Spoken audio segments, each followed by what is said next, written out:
hablar un poquito de la asfixia perinatal, sobre todo de un poco pues, de su fisiopatología, bueno, de las manifestaciones clínicas, sobre todo centrándonos en los cuadros graves de asfixia y su repercusión más grave a nivel del sistema nervioso central, que es la encefalopatía hipopsicoisquémica. ¿Cómo la valoramos? Y sobre todo, lo más importante, que sí creo que es fundamental que lo conozcáis, cómo se trata. O se intentan prevenir sus consecuencias. A nivel general, pues hablamos de asfixia perinatal y la definimos no como un proceso único, sino como un cuadro que afecta, un cuadro sindrómico, es decir, que tiene afectación multiorgánica y que puede tener múltiples repercusiones. Cuando hablamos de asfixia pensamos únicamente en las repercusiones neurológicas. Ahora veremos que las repercusiones de la asfixia en el recién nacido van más allá de la mera afectación del sistema nervioso central y se pueden afectar todos los órganos y aparatos. Y esto es así porque cuando se produce una situación de asfixia, es decir, falta de aporte de oxígeno a los tejidos, se altera gravemente el metabolismo de las células que componen esos tejidos. Y por tanto hay una disfunción a nivel celular y por tanto si nosotros resumiésemos en última instancia qué es lo que ocurre en la asfixia, pues veríamos que fundamentalmente lo que hay es una muerte celular por alteración del metabolismo de la célula, es decir, la célula no es capaz de funcionar cuando tiene aportes de oxígeno bajos. Su metabolismo es mucho menos eficiente cuando tenemos falta de oxígeno que cuando la hay.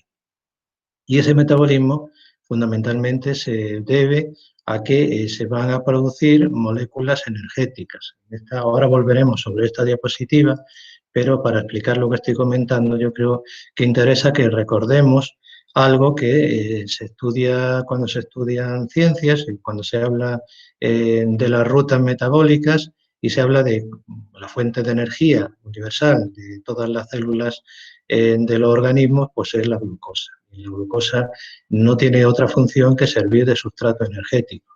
La glucosa va a ser utilizada por la célula para producir energía. Eso lo sabemos todos. Entonces, la utilización de esa fuente energética va a tener fundamentalmente dos rutas. Una ruta que es muy eficiente, que utiliza evidentemente oxígeno, es la ruta que llamamos de glucólisis aerobia, y hay otra ruta que no utiliza oxígeno, que es la vía que denominamos de glucólisis anaerobia. Bien, la eficiencia de una ruta u otra pues se traduce en el número de moléculas energéticas que produce una u otra ruta, de forma que la vía aeróbica, es decir, que necesita oxígeno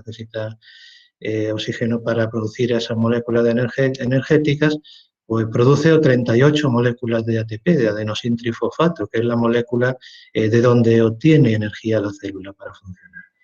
Mediante la ruta anaeróbica, fijaros que solo se producen 2 moléculas de ATP, por tanto la diferencia es la misma.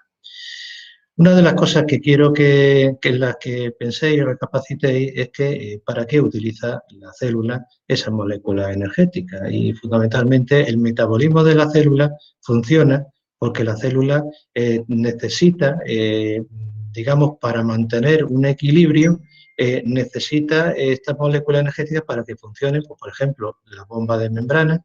Las bombas de membrana son, digamos, proteínas que lo que hacen es regular el intercambio de sodio, de potasio y de calcio y de otros iones entre el interior de la célula y el exterior de la célula. Las concentraciones que tenemos de sodio y de potasio dentro de la célula no son las mismas que las que tenemos fuera de la célula. Y esas diferencias, ese desequilibrio que hay entre electrolitos de un lado y otro, es lo que favorece y se mantenga el potencial de membrana, que es lo que hace que la célula se mantenga íntegra. Claro, esto requiere un gasto continuo y permanente de energía, y esta energía, esas bombas que están en la membrana, la obtienen de las moléculas de ATP. De forma que cuando hay una situación en la que se producen menos moléculas de ATP, menos moléculas energéticas, se va acumulando una disfunción de estas bombas, de forma que se producen desequilibrios entre las concentraciones ideales que nosotros tenemos de, por ejemplo, sodio, calcio, potasio dentro de la célula y fuera de la célula. Estos desequilibrios pues, van a dar lugar posteriormente a un acúmulo de agua dentro de las células y se va acumulando sodio, el sodio atrae el agua y se va hinchando la célula progresivamente hasta producirse una situación de muerte celular que cuando es una muerte celular que es programada, es decir, estas células pueden ser eliminadas de forma ordenada por el sistema mononuclear fagocítico, la célula blanca que tenemos en la sangre, pues denominamos que esta muerte programada se denomina también apoptosis. Por tanto, anotar dos nuevos conceptos, el concepto de apoptosis, de muerte celular programada, en la que las células que están seriamente dañadas son identificadas, son reconocidas y eliminadas de forma ordenada, como digo, de los tejidos para que no provoquen daños en las células vecinas. Pero claro, el mantenimiento de esta célula íntegra, lesionada, pero todavía no se ha roto, requiere que las bombas que tenemos en esa célula funcionen mínimamente. Y para ese mínimo funcionamiento se requiere una mínima cantidad de energía. Cuando hay una pérdida total de molécula energética, es decir, la célula es incapaz de producir ninguna molécula de ATP y por tanto no es capaz de mantener mínimamente la estabilidad de la membrana antes de que la célula sea eliminada por las células del sistema mononuclear fagocítico, pues si eso no ocurre, se produce una muerte, una destrucción total de la célula, que es la imagen que tenéis a la derecha, en la que fijaros que la consecuencia no es solo la rotura y la muerte de la célula. La consecuencia es que en el interior de todas las células existen elementos, sustancias que son proteolíticas, son enzimas que tienen la capacidad de digerir proteínas y de metabolizar grasas. Todas estas sustancias, cuando la célula se rompe, se liberan al exterior de forma descontrolada. Esa liberación de enzimas al exterior de la célula que se ha roto provoca lesiones en las células vecinas. En los tejidos, unas células están contiguas unas con otras, por tanto, la rotura descontrolada de una célula va a provocar una lesión en cascada de las células vecinas, que a su vez, si no hay una depleción energética importante, como ocurre en las situaciones de asfixia grave, que no hay oxígeno para producir esas moléculas, pues va a ir lesionando progresivamente una célula tras otra. Esto es lo que denominamos pues, las lesiones que se producen como la caída de ficha de dominó, en la que a partir de una lesión importante de una célula se van a ir lesionando células vecinas y de esta forma se va a ir extendiendo la lesión por todas las células, por ejemplo, en el sistema nervioso central. Explicado esto, pues volvemos a algunos conceptos que son importantes y que no quiero pasar sin recalcarlos. Fundamentalmente, la importancia. Es decir, cuando nosotros hablamos de asfixia perinatal, generalmente pensamos en aquel recién nacido a término que ha tenido problemas en el parto, porque bien ha tenido alguna circular de cordón o un recién nacido posmaduro en el que se produce una emisión de meconio intraútero y puede haber riesgo de una aspiración de meconio. Todo ello causa de asfixia perinatal. Pero pensar que esto ocurre en aproximadamente un 1% de los partos, es decir, que podemos esperar que uno de cada 100 nacidos vivos pueda tener algún problema de asfixia perinatal.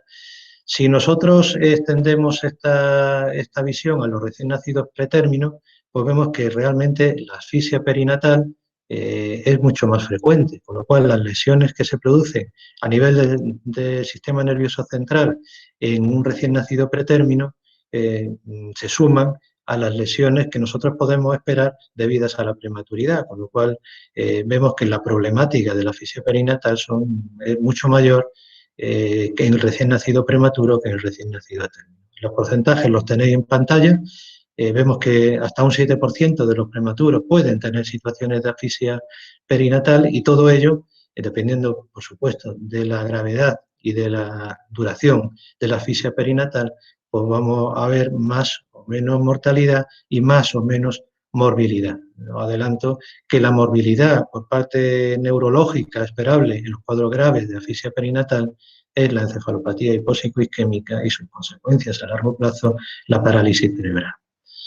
Bien, existen otra serie de de conceptos que os voy a enumerar pues, para que os suenen, que son, digamos, en cierto modo equivalentes a lo que denominamos mediante asfixia perinatal. Los obstetras, por ejemplo, hablan de pérdida del bienestar fetal. Antaño se referían a estas situaciones en las que el curso de la gestación se ve comprometido, bien porque existen alteraciones en los registros cardiotopográficos, ahora después lo veremos, o existen alteraciones en el intercambio de gases a nivel placentario y, por tanto, situaciones de hiposemia y de acidosis grave en el feto. Bien, estas situaciones de pérdida de bienestar fetal, como digo, antes se denominaban sufrimiento fetal agudo. Este término, sufrimiento fetal agudo, está en desuso. Por tanto, yo animo a que no lo utilicéis. No obstante, si consultáis libros que tengan algún tiempo, pues posiblemente todavía encontraréis referencias a esta situación de asfixia perinatal como situaciones de sufrimiento fetal agudo, que, como digo, es un término que ya no se utiliza. Bien, la situación que hemos comentado cuando se produce la rotura descontrolada de una célula a consecuencia de esa depleción energética debido a la falta de oxígeno, origina una serie de acontecimientos, cada uno de ellos es digamos, el origen del siguiente y que los tenemos en pantalla. Todos estos acontecimientos dependen del tiempo, es decir, que el tiempo es un elemento clave, como ahora después veremos, para tratar de impedir las consecuencias nefastas que se producen en una situación de asfixia grave. Lo primero que acontece, como sabemos, en la situación de hipoxia, tenemos un tiempo en el que la célula todavía puede reaccionar a esa situación de hipoxia. Por eso, cuando digo la gravedad de las consecuencias de una situación de asfixia perinatal, dependen, por un lado, de la intensidad de la asfixia, es decir, cómo de profunda ha sido esa asfixia, pero eso también depende de la duración de la asfixia, es decir, cuánto tiempo ha estado esa célula con falta de oxígeno. El tiempo es un elemento importantísimo y cuando nosotros vemos esta gráfica vemos que los acontecimientos que ocurren son tiempo dependientes. Esto nos da pie a pensar una serie de reflexiones. Primero, no es lo mismo que nosotros intentemos mitigar la situación de hipoxia que ocurre de forma muy precoz que si lo hacemos de forma muy tardía. Esto es fácil de entender porque las situaciones de hipoxia inicial, de rotura descontrolada de la célula y liberación de sustancias citotóxicas que se producen por la liberación de estas enzimas que están contenidas en todas las células y lesión progresiva de las células contiguas, pues van a originar un proceso inflamatorio. Ese proceso inflamatorio va a dar lugar, mediante la activación del sistema del complemento, a una vasodilatación y a una situación de edema. Y posteriormente se va a ir extendiendo este daño a las células vecinas. Fijaros que si nosotros acotamos el tiempo en el que nosotros intentaríamos evitar que se produzca fundamentalmente esa situación de necrosis y apoptosis, escasamente vamos a tener 6 horas desde que se inicia el evento asfíctico. Esas 6 horas es un periodo de ventana en el que cuando ahora hablemos del tratamiento de la encefalopatía hiposicosquémica son fundamentales porque si nosotros conseguimos en esas 6 horas instaurar tratamiento, vamos a minimizar el daño celular y por tanto vamos a impedir que se sigan destruyendo células y lesionándose células contiguas. Ese periodo de ventana, por tanto, insisto, anotarlo como importante, que son las horas de oro que se denominan en el tratamiento de la encefalopatía hiposicosquémica, es un periodo que, que acota las 6 primeras horas. En cuanto a las alteraciones fisiológicas que se producen cuando hay una situación de asfixia, es decir, qué situaciones pueden dar lugar a situaciones de asfixia grave en el recién nacido. Pues aquí pueden acontecer factores que afectan, por un lado, a la madre, por un lado, los más frecuentes, todo el sistema placentario y funicular, es decir, el cordón umbilical, y algunos factores que afectan directamente al feto. Factores maternos que pueden influir, pues son importantes, por ejemplo, para el estado cardíaco de la madre, es decir, aquellas madres que tienen una insuficiencia cardíaca, cuando se someten a una gestación, el gasto cardíaco va a incrementar, porque además de tener que oxigenar todos los tejidos de su economía, va a tener que enviar un volumen considerable de sangre a la placenta para la oxigenación del feto.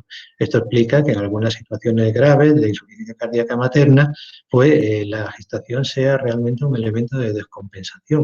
Y esta situación de descompensación cardíaca, a la larga, lo que va a originar es situaciones de hiposemia en el feto y, por tanto, riesgo de que se produzcan asfixias perinatales graves. Fijaros que nos referimos a asfixia perinatales y no neonatales, es decir, porque acordaros del concepto que dimos en días anteriores. El periodo perinatal abarca todo aquel periodo que va desde las 28 semanas de gestación hasta el momento del parto, más el periodo neonatal, que son los 28 días siguientes. Todo eso corresponde al periodo perinatal. Yo, por tanto, el periodo gestacional en el que el feto ya sería viable si se produjese el parto, y el periodo neonatal. Bien, entre los factores placentarios, pues aquí hay muchos factores que pueden influir. En ocasiones, lo que se produzca un desprendimiento de parte de la placenta, lo que denominamos un desprendimiento prematuro placentario, un hematoma retroplacentario. A veces se forman compresiones del cordón en el mismo momento del parto, a veces nudos de cordón auténticos, verdaderos, que dificultan el flujo sanguíneo a nivel umbilical, y múltiples factores fetales, pues, entre los que podemos incluir a veces malformaciones, alteraciones cromosómicas de varios tipos y factores varios que habría que estudiar en cada caso.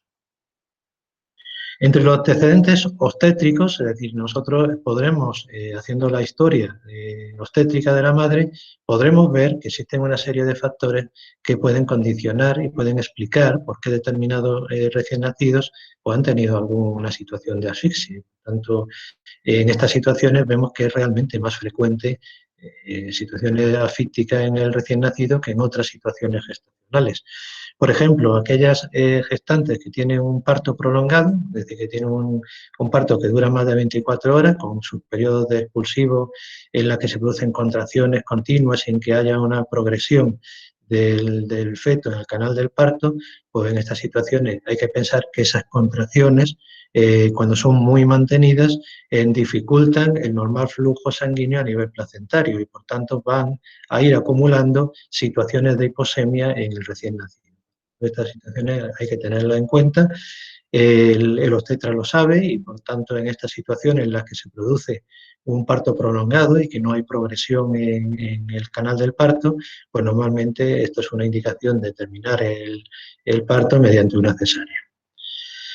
Bien, la existencia de, durante la gestación, de una serie de patologías, como por ejemplo la hipertensión arterial en la madre. Las situaciones de hipertensión arterial, si digamos que son de las causas maternas, la causa más frecuente de alteraciones en el flujo sanguíneo placentario y, por tanto, de alteraciones en la oxigenación del feto, es decir, de asfixia. Esto se entiende bien porque cuando se produce una situación de hipertensión arterial, el aumento de la presión arterial diastólica hace que disminuya el flujo sanguíneo a nivel placentario. Hay menos presión, menos intervalo de intercambio a nivel placentario y, por tanto, hay dificultad para hacer el intercambio gaseoso a nivel de la placenta. Otras situaciones que pueden influir en el curso de la gestación, en situaciones de asfixia, pues fundamentalmente, de las que pongo en pantalla, quiero destacar sobre todo la anemia. Es decir, aquellas madres que tienen una hemoglobina por debajo de 8, se sabe que tienen dificultades para el transporte de oxígeno a los tejidos, y más aún a nivel placentario. Por tanto, estas situaciones de anemia grave en la gestante deberían de corregirse para garantizar una situación de intercambio óptimo de oxígeno y CO2 entre el feto y su madre a través de la placenta. En cuanto a los factores intraparto, que ya adelanto son los factores más frecuentes, más importantes a la hora de explicar las situaciones de asfixia perinatal, es decir, cuando nosotros hablamos de asfixia perinatal, inmediatamente lo que pensamos como factores de riesgo es las alteraciones que se producen en la dinámica normal del parto. Bien, estos factores intraparto pueden deberse en ocasiones simplemente a que existe una desproporción, es decir, el tamaño de la presentación, si el parto es cefálico o el tamaño de la cabeza, hay una discordancia con el canal del parto, es decir, la distancia que nosotros podemos medir entre las dos espinas ilíacas, que queda representado en la imagen que tenéis en pantalla. En esta desproporción va a justificar que en muchas ocasiones durante el parto normal el feto no progrese. Queda una situación de no progresión que sería una de las indicaciones, como digo, de finalizar el parto y, por tanto, realización de una cesárea electiva por precisamente no progresión del canal del parto. En otras ocasiones lo que ocurre es que hay una compresión del cordón umbilical. Claro, la oxigenación del feto se produce a través de la placenta y del cordón umbilical. Si nosotros por medios mecánicos se obstruye el cordón umbilical, pues evidentemente ese flujo, que es por donde el feto realiza su respiración normal, se va a ver interrumpido. Muchas veces porque se producen compresiones, como está bien esquematizado en la imagen que tenéis en pantalla, es decir, en ocasiones pues la misma cabeza en la presentación puede obstruir el cordón umbilical y por tanto dificultar su normal oxigenación. En otras ocasiones lo que ocurre es que el propio cordón umbilical pues se enrolla, se provoca varias vueltas alrededor de las piernas o alrededor del cuello, lo cual en estas ocasiones puede ser más grave, y el mecanismo normal del parto, ese nudo flojo que se produce a nivel intraútero, pues llega a estrechar y dificulta también la progresión normal del feto en el canal del parto, pero además, al anudarse fuertemente ese cordón umbilical, se va a dificultar el flujo sanguíneo y por tanto la oxigenación. Otra de las situaciones que también registramos con relativa frecuencia para explicar las situaciones de asfixia perinatal son aquellas situaciones en las que se produce fiebre. La fiebre ocurrida en el momento del parto siempre es preocupante porque la fiebre en la madre generalmente traduce una situación infecciosa, una situación de corionionitis, una infección en la madre debido a una colonización por bacterias que normalmente están en el canal del parto, puede colonizar al recién nacido. Por tanto, debemos de tomar precauciones. Los tetras lo hacen mediante la toma de cultivos y administración de antibioterapia a la madre durante todo el transcurso del parto y anterior. Los pediatras lo hacemos pues, en cuanto nacen estos niños, hijos de madres con fiebre constatada intraparto, pues vamos a tomar cultivos y vamos a administrar antibioterapia hasta confirmar que las analíticas y los cultivos en este recién nacido son completamente normales. En cuanto a los factores de riesgo postnatales, es decir, hemos hablado que la asfixia perinatal se puede producir antes, durante y después del parto, es decir, el periodo neonatal, pues se pueden acontecer situaciones de hipoxemia que ocurren cuando existen dificultades en el normal intercambio de gases en el recién nacido. Y esto puede ocurrir bien cuando tenemos patologías respiratorias en el niño, es decir, por ejemplo, en el recién nacido a término, porque ha habido un cuadro de aspiración de meconio intraútero, que esto es una sustancia, el meconio es una sustancia pastosa que a veces al pasar a la vía aérea provoca obstrucciones a nivel de los bronquios y por tanto dificulta la oxigenación normal. Y en el caso del recién nacido prematuro, pues la causa más frecuente es la inmadurez de los pulmones, lo que veremos en temas siguientes, que se denomina enfermedad de membrana hialina. Es una enfermedad que afecta solo a los prematuros y que se debe a una disminución de una sustancia que normalmente está en los pulmones, que se denomina surfactante, que contribuye a que los alveolos pues, se puedan abrir libremente con la inspiración y, por tanto, efectuar un intercambio normal de gases entre el aire ambiente que respiramos y los capilares que circulan a nivel alveolar. Pues en otras ocasiones los factores que condicionan la hipoxia son cardiopatías que afectan al recién nacido. Muchas de ellas son cardiopatías estructurales, es decir, hay alteraciones anatómicas que son demostrables mediante pruebas de imagen, como la ecografía habitualmente, y que van a originar situaciones de hipoxemia en el recién nacido. Y, como no, las situaciones infecciosas, la sepsis. Las sepsis que pueden ser consecuencia de esa situación de fiebre materna, de coriamnionitis, que ya hemos comentado, y que se produce colonización, infección del recién nacido y diseminación de esa infección en el recién nacido, dando cuadros infecciosos graves con graves alteraciones hemodinámicas y, por tanto, se va a dificultar también el paso de oxígeno a los tejidos, porque uno de los signos clínicos que asocia toda situación de sepsis clínica es la hipotensión. Tanto, en esas situaciones de disminución importante de la tensión arterial, no va a llegar un flujo de sangre adecuado a los tejidos y, por tanto, no se va a producir una adecuada oxigenación a nivel tisular. Bien, cuando hablamos de alteraciones en la asfixia perinatal y alteraciones a nivel cerebral, pensamos indudablemente, como ya he comentado, en la encefalopatía hipociclínica.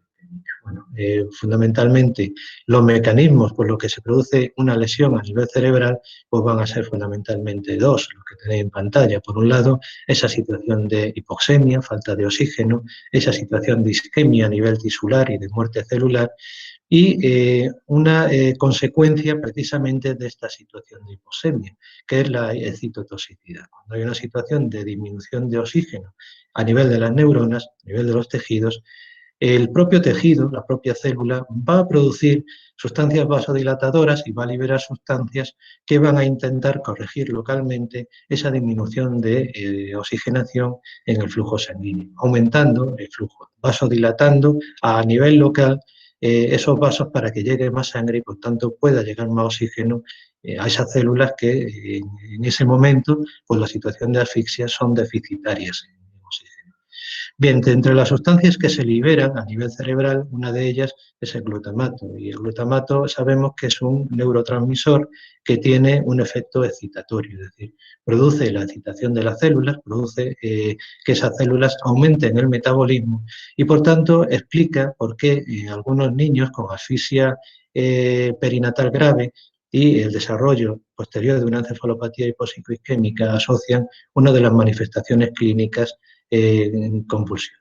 Es decir, que pueden, el cuadro de convulsiones que se suma a todo el cortejo de sintomatología que hay en la asfixia perinatal se debe precisamente a esa liberación de neurotransmisores excitatorios como consecuencia de la asfixia.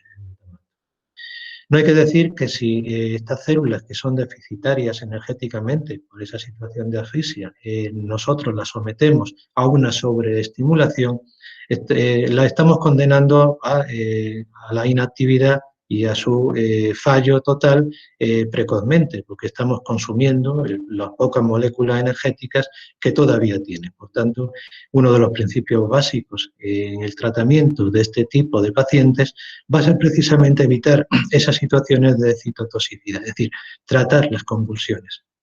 Las convulsiones, como suponen un aumento del metabolismo a nivel de las neuronas, se deben de tratar para disminuir precisamente ese metabolismo aumentado y de esa forma poner en reposo las células y evitar que entren en un fallo, en un colapso total de todos los mecanismos energéticos de la. Bien, en cuanto a otras alteraciones que se pueden producir en la asfixia perinatal, pues además de las alteraciones neurológicas, de las que ya hemos hablado y hablaremos ahora al final de la clase, pues pensar que cuando hablamos de asfixia nos referimos a fallo metabólico no solo a nivel neurológico, sino a nivel de todos los órganos del cuerpo, a nivel circulatorio, a nivel metabólico, alteraciones bioquímicas profundas, alteraciones hormonales. Todas estas alteraciones son esperables en los cuadros de asfixia.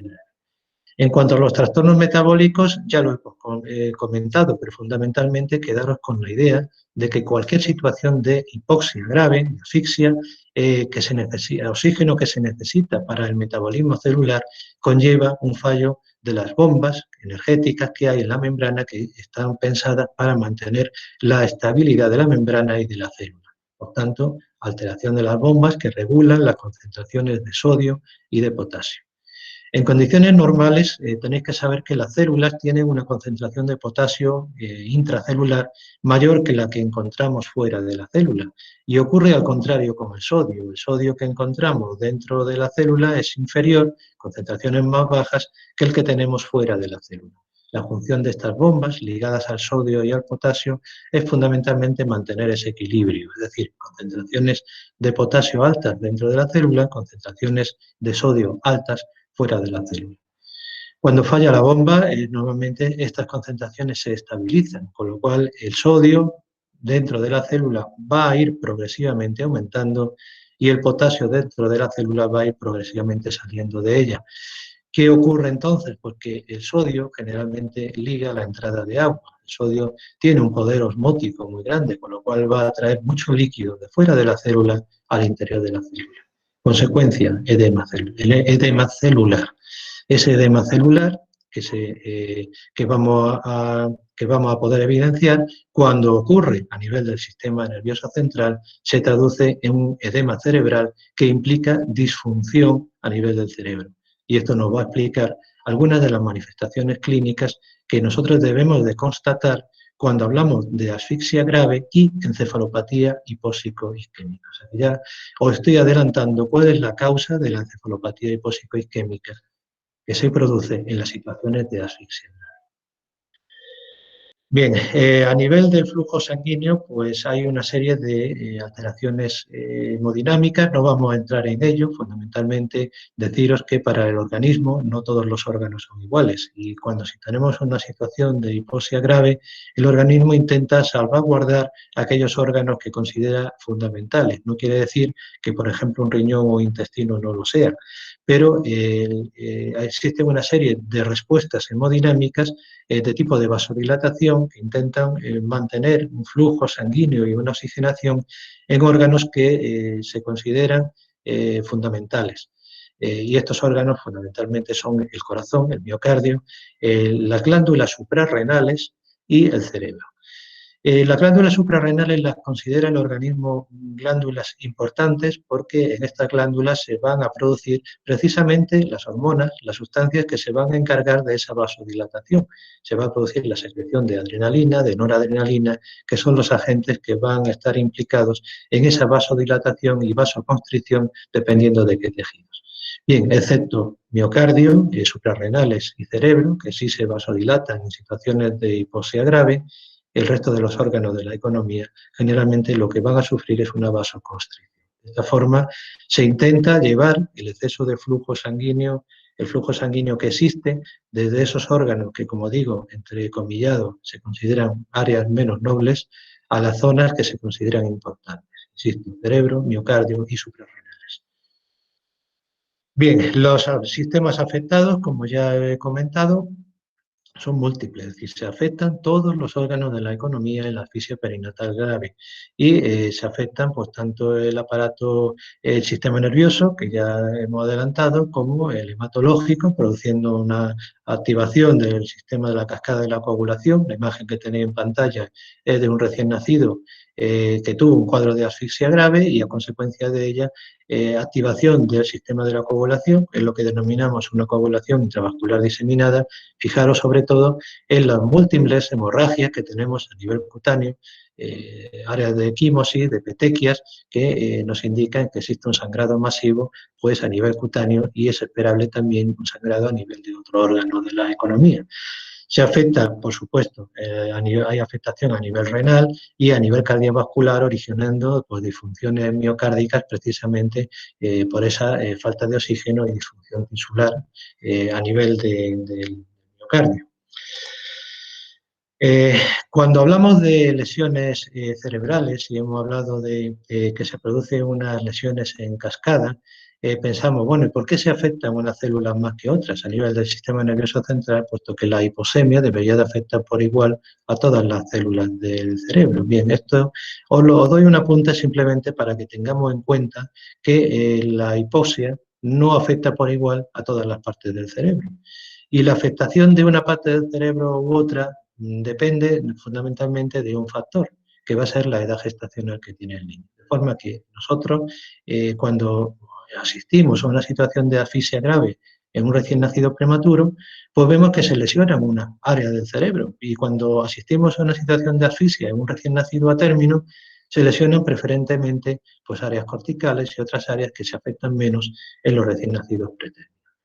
Y bien, la pregunta que sigue es ¿a qué se debe? Es decir, ¿por qué se afectan unas zonas más que otras? Y esto fundamentalmente se debe a que el metabolismo de las células en el cerebro no es el mismo en todas las áreas. En el recién nacido prematuro tenemos una serie de zonas cerebrales que están en una fase de crecimiento activo, precisamente porque el cerebro en el prematuro tiene una fase de crecimiento mucho mayor que la que ocurre en un recién nacido a término o en un niño de 1 año. Sabéis que el cerebro se va formando y continúa creciendo pues hasta una edad aproximada de los 2 años, desde que el periodo recién nacido, cuando nace un niño a término, su cerebro todavía sigue creciendo. Se van instaurando pues, circuitos neuronales y va a haber un crecimiento activo que posteriormente se va a estabilizar. Bien, esa fase de crecimiento activo supone un consumo energético y, por tanto, la posibilidad de que una asfixia lesione más un área del cerebro que otra va a depender de las necesidades energéticas que tienen esas células. En fase de crecimiento activo precisan más energía y en fase de crecimiento menos activo precisan menos energía. Cuando se produce una situación de asfixia, hay una depleción energética, no es fácil, o sea, es fácil entender que en las zonas que hay, son más demandantes de energía, pues van a ser las primeras que van a sufrir escasez energética y por tanto pueden verse lesionadas. Esto explica la diferente topografía de las lesiones isquémicas que vamos a encontrar en un recién nacido prematuro, que afecta más área del núcleo de la base, y en un recién nacido a término, donde encontramos lesiones sobre todo a nivel de la corteza, a nivel cortical. Bien, cuando nosotros hacemos el diagnóstico de encefalopatía hipóxico-isquémica, esto es importante recalcarlo, no estamos fundamentalmente basándonos en datos clínicos, exploratorios. Es decir, nosotros necesitamos saber que ha habido un antecedente de asfixia perinatal, y esto nos lo va a constatar pues, la historia obstétrica, el Apgar, que nosotros le vamos a observar a este recién nacido, sobre todo a los 5 minutos de vida, el pH que tiene, si al nacer, si nosotros hacemos una gasometría de cordón, pero cuando nosotros decimos que hay una asfixia perinatal y además hay una situación de encefalopatía hipóxico-isquémica, nosotros estamos constatando la existencia de una serie de alteraciones clínicas en este recién nacido. Hablamos de encefalopatía hipóxico-isquémica cuando existen áreas del cerebro que tienen una situación de edema cerebral por los mecanismos que ya hemos comentado. A mayor edema y a áreas afectadas mayores, las manifestaciones clínicas van a ser también mayores, de forma que podemos graduar la gravedad de la encefalopatía hipóxico-isquémica. Esta es la clasificación que tenéis en pantalla, una clasificación que utilizó un autor, Sarnat, para clasificarla en leve, moderada y grave.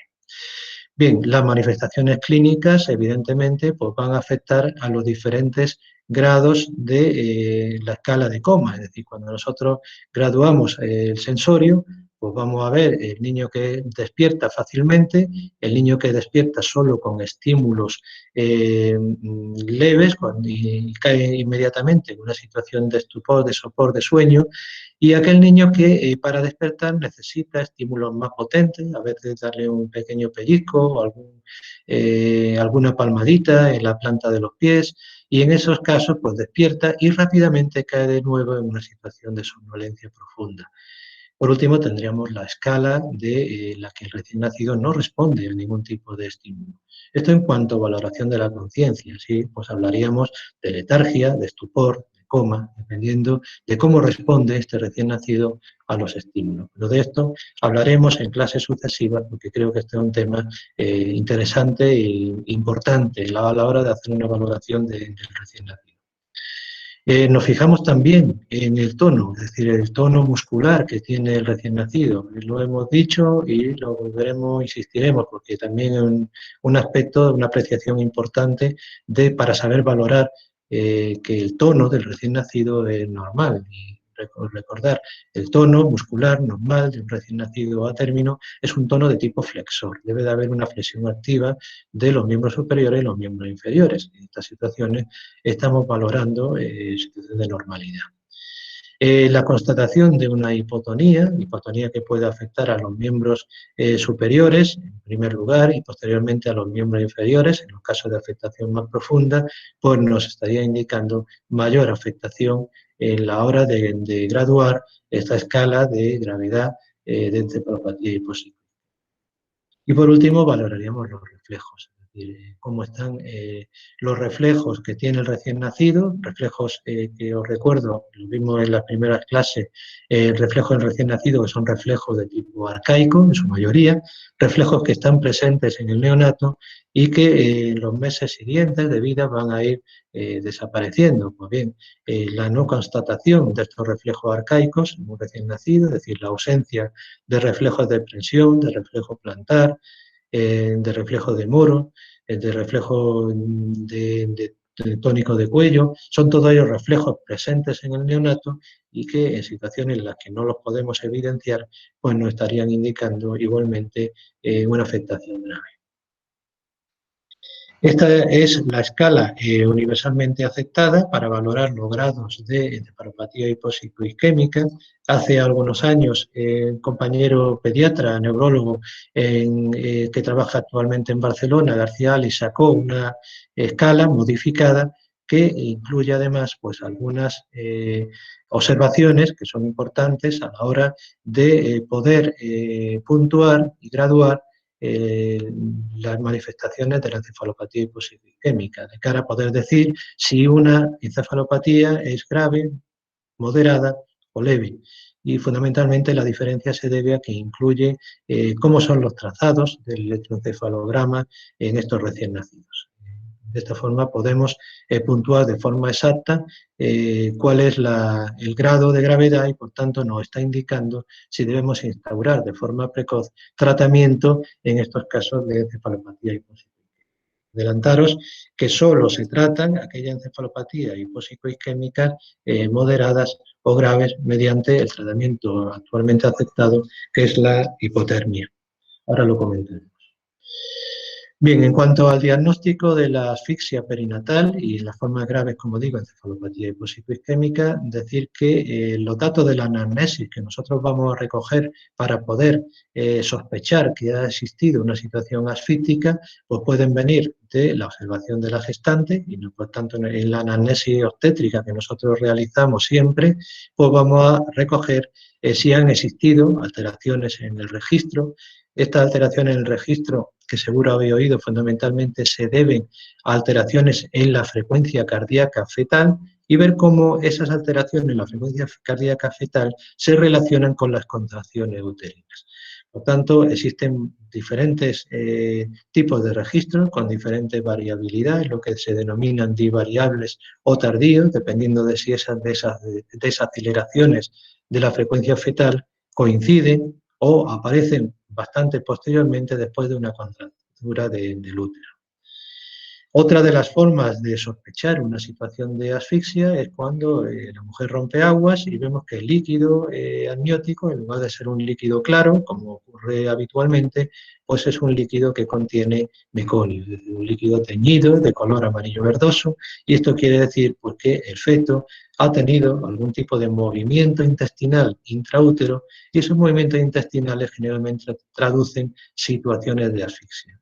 La evacuación de meconio intraútero es uno de los factores ligados a que este meconio pueda ser aspirado por el recién nacido. El recién nacido, el feto antes de nacer, puede realizar movimientos deglutorios y movimientos aspirativos de líquido amniótico que cuando es claro pues no va a dar mayor problema, pero cuando ese líquido contiene en suspensión material meconial, pues puede haber posibilidad de que ese meconio pase a la vía respiratoria y obstruya, como ya hemos comentado, la vía respiratoria, originando dificultad respiratoria en el recién nacido después del parto. Otra de las situaciones que nos va a traducir una situación de asfixia perinatal es la evaluación del test de Agar nada más nacer el recién nacido y, por tanto, la constatación en el agar que nosotros evaluamos al primer minuto de una puntuación por debajo de 5, nos está indicando una situación de asfixia grave. Fijaros que nosotros vamos a evaluar el agar también a los 5 minutos.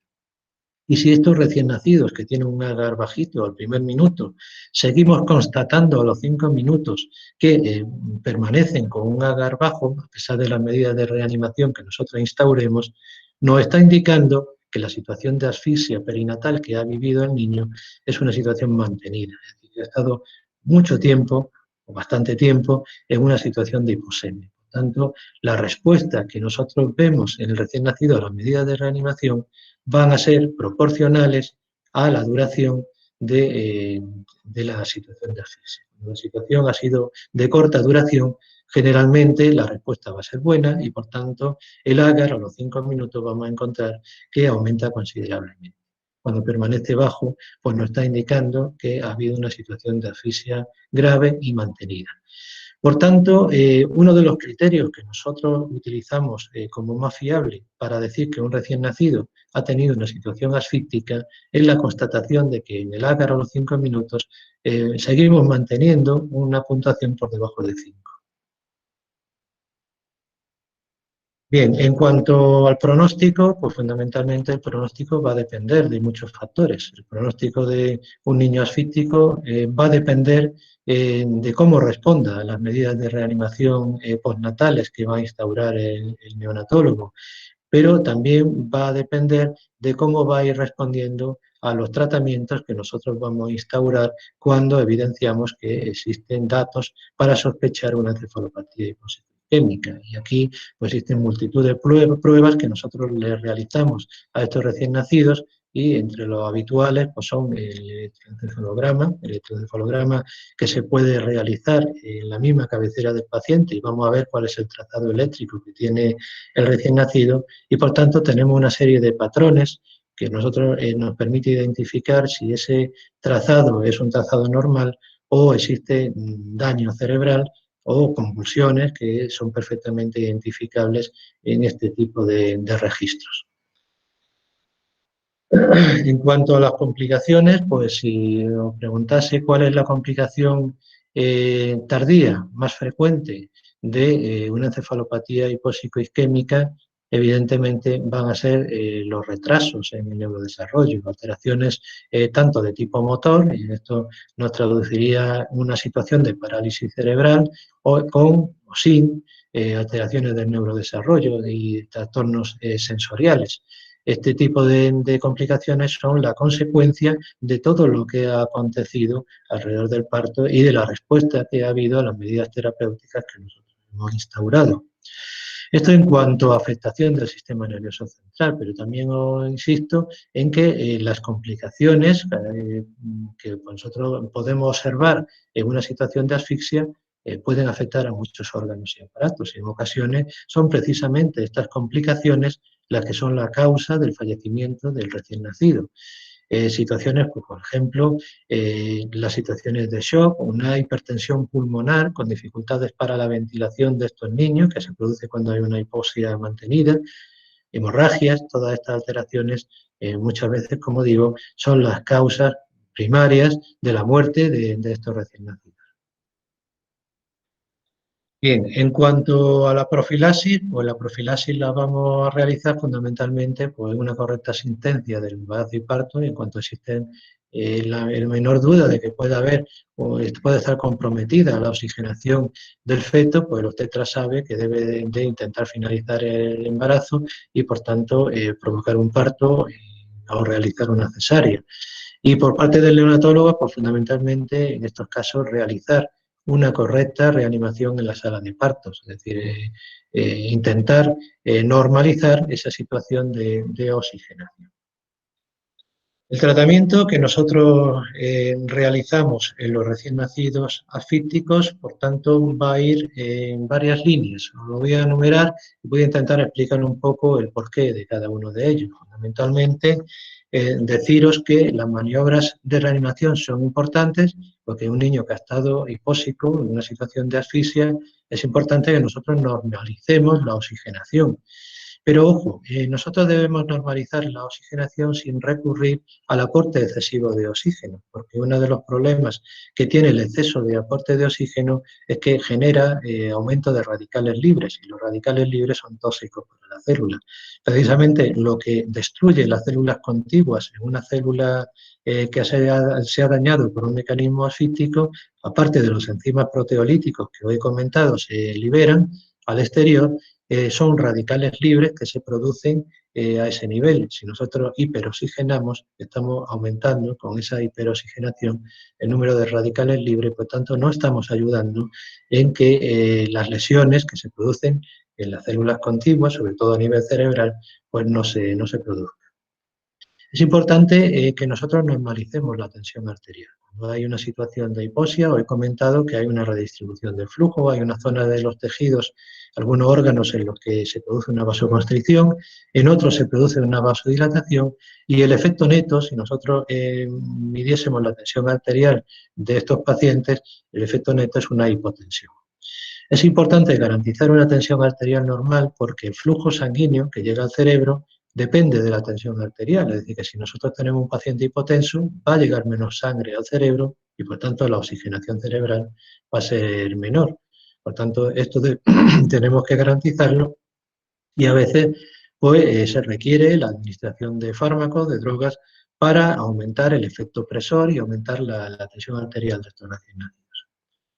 Pero además también es importante recordar que el transporte de oxígeno en la sangre se debe a que hay una sustancia en los hematíes que se llama hemoglobina, y que la hemoglobina debe de estar en unas concentraciones adecuadas para garantizar un transporte adecuado de oxígeno al cerebro y a los tejidos. Y que en el recién nacido tenemos un valor de hematocrito, o sea, un número de hematíes, que está por encima de los valores que tenemos normalmente, y que debe oscilar entre el 40 y el 60%. Creo que comentamos en su día que este aumento de la masa eritrocitaria, de los hematíes en el recién nacido, es un efecto compensador al aumento de la concentración de un tipo especial de hemoglobina que tiene el recién nacido, que está pensado para la oxigenación del feto, y que posteriormente, cuando el recién nacido van pasando días en la vida extrauterina, pues va a ir normalizando el tipo de hemoglobina desde la hemoglobina fetal a la hemoglobina del adulto.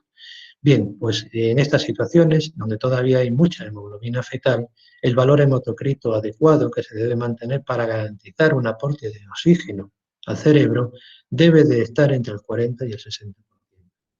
Por tanto, si nosotros tenemos una situación de anemia en el recién nacido, debemos de corregir rápidamente esta situación para llevar ese valor de hematocrito, de masa eritrocitaria, a un valor del 40-60%. De esta forma garantizamos un aporte de oxígeno adecuado al cerebro. Importantísimo que los valores de glucosa en sangre sean normales, puesto que hemos dicho que la glucosa es el elemento energético que, juntamente con el oxígeno y el fósforo, van a garantizar la producción de moléculas energéticas, de ATP. Por tanto, si nosotros tenemos poco sustrato, porque tenemos situaciones de hipoglucemia, las células no van a poder producir suficiente cantidad de ATP, aunque nosotros normalicemos la situación de oxigenación. Por tanto, la normalización de la glucemia es tan importante como la normalización de los valores de oxígeno en sangre. Tratar las convulsiones es otro elemento importante precisamente para disminuir la tasa metabólica en las células y evitar esa situación de citotoxicidad debida al glutamato que hemos comentado. Esto es una situación a la que le debemos de dar prioridad, y fundamental, el tratamiento, recordarlo, tratamiento de la encefalopatía hipóxico-isquémica en el recién nacido se realiza mediante hipotermia. Lo que hacemos en esta situación de hipotermia es disminuir la temperatura corporal del recién nacido hasta una temperatura de 33,5 grados centígrados. Esta temperatura la mantenemos durante 3 días. ¿Qué es lo que pretendemos con este tratamiento? Pues fundamentalmente disminuir la tasa metabólica de las células. Sabemos que con el enfriamiento el metabolismo de las células disminuye y, por tanto, el consumo de energía también disminuye. De forma que aquellas células que tienen una depleción energética, pero todavía son capaces de mantener la homeostasis interna y la estabilidad de sus membranas, a esas células, si le damos tiempo para recuperarse, posiblemente acaben recuperándose y no incurran en una situación de muerte celular con liberación de sustancias proteolíticas al exterior y, por tanto, lo que pretendemos con esta situación de disminución del metabolismo es la de estabilizar los territorios que han tenido más depresión energética para darles tiempo y que puede haber una recuperación de todas estas células. Esto es tiempo dependiente, de forma que si nosotros disminuimos el metabolismo celular por debajo de las 6 primeras horas, después de que se produce la situación de asfixia, pues vamos a tener más posibilidades de éxito y las repercusiones que nosotros vamos a ver en los tejidos vecinos, pues van a ser menores. ¿Por qué? Porque se liberan menos sustancias citotóxicas, porque la inflamación va a ser menor, porque se va a producir menos edema y por tanto va a haber menos muertes neuronales. Por tanto, las lesiones, las secuelas que van a quedar en el futuro también van a ser menores. Esto, como digo, insisto, es tiempo dependiente y se acepta que esas horas de oro en las que nosotros tenemos que instaurar el tratamiento con hipotermia activa debería de instaurarse en las 6 primeras horas de vida, precisamente antes de que entren y se pongan en marcha todos los mecanismos de apoptosis, de necrosis celular que sabemos que se empiezan a instaurar a partir de las 6 horas después de la situación de asfixia. Por tanto, y ya terminando, deciros que nosotros cuando hacemos un tratamiento de la encefalopatía hiposisquémica, lo que hacemos realmente es instaurar un mecanismo de neuroprotección. Sabemos la lesión primaria se produce, ya se ha producido, no podemos o no sabemos hacer nada para impedirla.